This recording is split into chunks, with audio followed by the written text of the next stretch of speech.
I'm about to be old. 27. I remember when I turned 25, I thought my life was over. I thought, dang, like I'm old as shit. Now look at me. Organize. Every other day I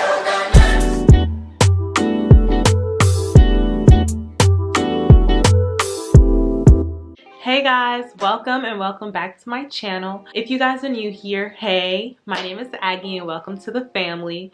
Don't forget to like, comment, and subscribe after watching the whole entire video, okay? Let's get straight to it. You guys may or may not know, I think I did mention it in one of my old videos, but my birthday is this month, guys. I turned the big 27. And guys, I'm just looking back at my life and I am just like stunned. I thank God for everything that He has done for me and helped me achieve throughout the years.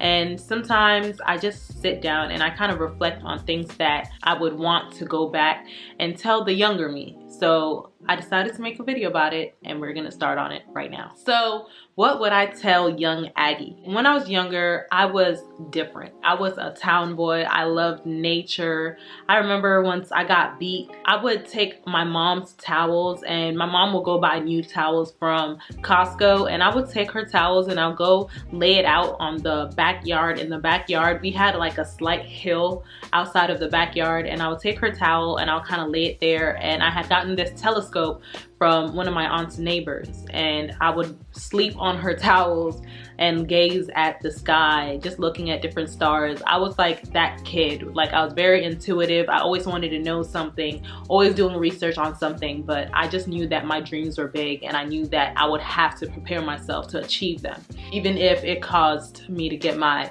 ass whooped by my mom. Looking back, I feel like the first thing that I would tell myself is you're good enough. I think I would tell myself that I don't have to be perfectly ready to embark on any journey that I want to go on. And I felt like I was my biggest setback. I would kind of tell myself reasons why I have to kind of hold my dreams back. And it was not good at all. So that's something that I would want to tell myself, like, just take your time and enjoy the ride, because each ride that you're gonna go on, you're gonna go on it once. You're gonna be 20 once, you're gonna be 21 once. So you have to kind of just live that life that you want to have in the future. You're gonna have to start mimicking what you want to expect from yourself. And I feel like I didn't really have a lot of belief in myself. I didn't believe in myself. So because of that, I wasn't able to push myself as much as I could. The second thing that I would tell myself is don't give a thumb. Like, stop caring about what other people think about you. When I was younger, I cared so much about how people thought about myself that I didn't even really pay attention to my happiness and what I wanted for myself. I was more so focused on being accepted by people who really didn't hold no weight when it came to my life.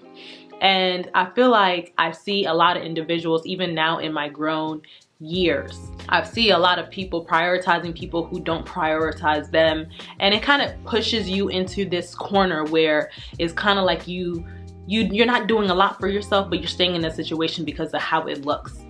That's not right. I would want to tell myself that, you know, what people think of you, it doesn't matter. 5 years down the line, you don't have to worry about changing yourself to fit into somebody else's narrative. And that's what I would want to tell myself. I wanted to be so accepted by people that I was ready to change myself or comply with what they thought or their standards in order to fit in.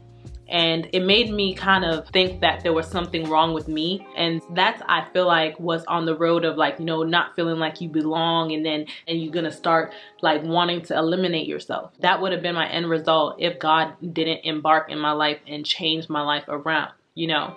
And I would want to tell myself, like, fuck them. Like, forget what anybody gotta say, because at the end of the day, you wake up, you do everything for yourself. You make sure that you breathe. You make sure that you eat.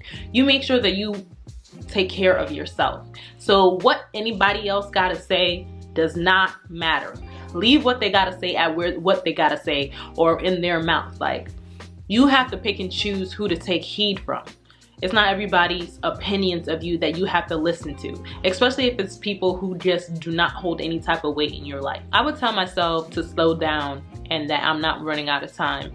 I'm not sure if it's like a millennial thing or Gen Z thing, but for some reason I have this, or I had this feeling, and sometimes I do have it even now. I had this feeling that I was running out of time. I was running out of time, and I just felt like I had to get to it. I had to get to everything. Yes, that kind of helped out when it came to achieving my goals, especially when I was going through grad school. That really pushed me, but in the end, I just felt like I was running out of time and I was not enjoying the moments in each age. Instead, I was chasing this dream. Not to say it's wrong, but sometimes you have to take a step back, show yourself some gratitude, and embrace the stage in life that you are in that moment. And that's something that I'm still working on right now. But this is something that I feel like if I learned earlier on, it would have kind of mitigated me feeling this way sometimes now. I would want to say, Aggie, you need to kind of give yourself some grace and do not be so hard on yourself. All throughout college, I got 1 C. All throughout college. And that day when I got a C, I'm those kind of people, I will beat myself up. I think it was like organic chemistry or something. When I got a C, I remember I was working that day and I went into the bathroom.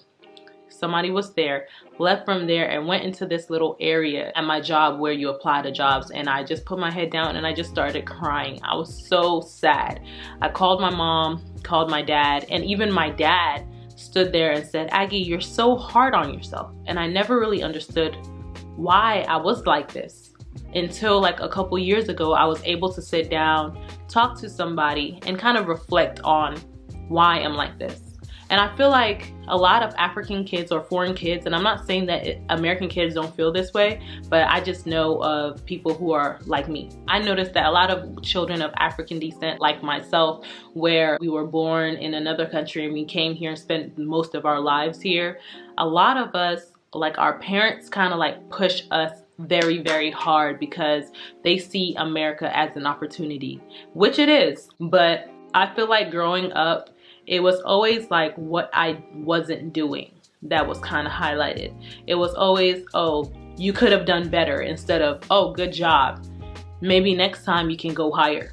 And I feel like I took that and being raised in that aspect and never feeling like I was doing enough, and I kind of put it in my adult life, where now it's just like, even if I'm achieving a lot of things, I don't really see it as me doing anything.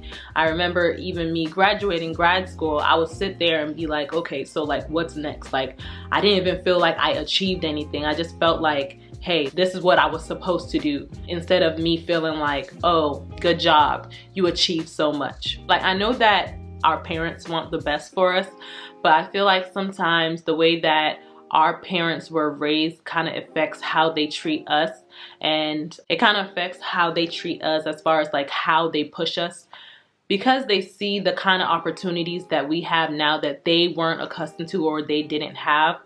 It caused them to kind of push us in a way where it makes us strong, but it kind of makes us ignore certain things that builds our character. I feel like when I was younger, and if I heard a little bit more of good job, good job, good job, I'm proud of you, I would have had a little bit more grace for myself as I grew up. But especially now that I'm about to turn 27, that's something that I'm learning now, and it's a little bit harder to learn because I didn't learn it when I was younger. Just showing grace to myself, and I know that our parents mean the best for us, and they mean the best, but it just sometimes how it's delivered. They were born in a different time, so they can only go off of what they've experienced, and that's okay. In all, I would just tell myself that you're good enough, and sometimes, you know, it's okay to just enjoy the fruits of your labor. So in the end, like, you have to take grasp of any opportunity that you have, anything that you achieve, and take a step back and just look at your accomplishment and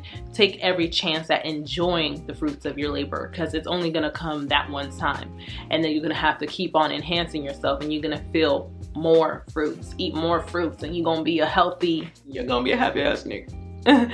So yeah, I would tell myself to stop judging myself, my body. I would tell myself that I should stop judging myself and I should just embrace how I look. Growing up, I was bullied where a lot of people made me feel bad about some of my features, such as like my lips, my back dimples, how skinny I was. I just kind of body shamed myself, where I would just look at myself and be like, damn, like your arms are too muscular. You kind of look like a man. Like especially when I was doing sports in high school, my shoulders were a little bit more broader. And sometimes I did take it seriously, where I would see myself in the mirror and be like, oh yeah, dang, like I'm skinny as shit.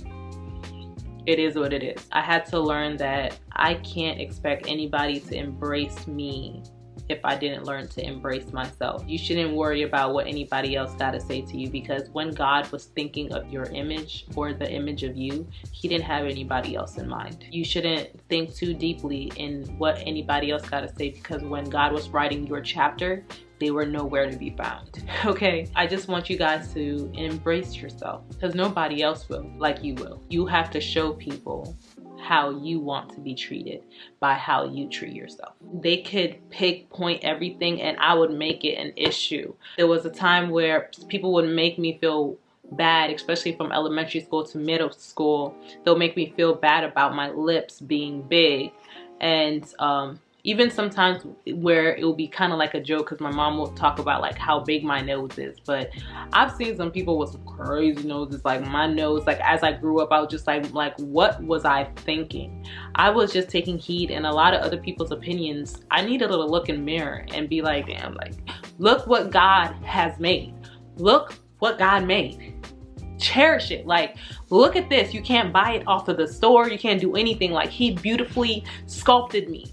And I had to take a step back and be like, I need to be grateful, because I could have looked a total different way. But thank you, mom and dad, for creating such a beautiful, smart, courageous, a funny girl, a loving girl. Like, I just love the person that I am. No matter what flaw I have now in this time, as I'm about to turn 27, I feel like I have never loved myself more than this time right now. I just feel like I thank God for everything that I've gone through in this life, because it brought me to this time right now, and I'm so appreciative of who I am. I know I'm not perfect, but I know that because I got God by my side, there's nothing I cannot do. Period. I want to have the utmost confidence, because I feel like that's the one thing that I can see in people that I feel like it's attractive. I feel like people who are confident are attractive as hell, because guess what? You can do anything. You can sell anything to anybody. If you have the confidence, even if it feels like you can't achieve it, if you have the confidence, people gonna buy into your shit, because they're like, damn, like they're impressed that, damn, like look at your swag. Look at how you even talk about yourself. Like, you act like you got it, and it makes it believable. Okay, sometimes you gotta fake it till you make it. Like, I know that there's a saying, whereas you have to kind of pretend to be the person that you want to become in order to become them. Okay, if you just want to become this great person, start acting like that great person now. Don't wait for nobody. Don't wait for God to send you a sign. This is your sign, okay? You need to start adopting those qualities in what you want to see for yourself. You need to start doing that now. That is what I would tell you, Agnes. So with that being said, I just want to tell you guys who made it to this point of the video, thank you guys so much for watching. And I really hope that somebody could take something from this video. Sometimes I feel like we all are dealing with similar issues. When you find time to kind of talk about the things that you mentally think about and you share some of your experiences, somebody else may find comfort in your words. I just pray that you guys continue to uplift yourself. Never say no. Even if everything is against you, God will never go against you. You will never let yourself down. You don't want other people to let you down, so why would you let yourself down? You need to wake up every day and look in the mirror, and even if all odds are against you, you need to make sure that you are a strong vessel. Forget about being God's strongest soldier. You are a strong vessel, okay? And everything and anything that you put your mind to, you're gonna do it. So I don't care what Becky, Linda, Lisa, Jordan, anybody, I don't care what nobody said. The only opinion that matters is the person you see when you look in the mirror. Okay? So dear Agnes and dear Aggies, okay, and all my subscribers, I just pray that, you know, as you guys continue to age, you guys will grow into the people that God has planned you guys are gonna be. And I pray that anything that the devil has planned for you in your coming years, God will strike it down in the name of Jesus. Thank you. In the name of Jesus, may God strike all the enemies down. I'm gonna keep you guys in my prayers all the time. I do pray for you guys. I pray for the world, my loved ones. I hope that you guys have me in your prayers too. You know what I mean? Be some real subscribers and supporters, okay? Thank you guys so much for watching this video. I hope it did touch somebody. Don't forget to like, comment, and subscribe. And I'll see you guys in my next video. Bye.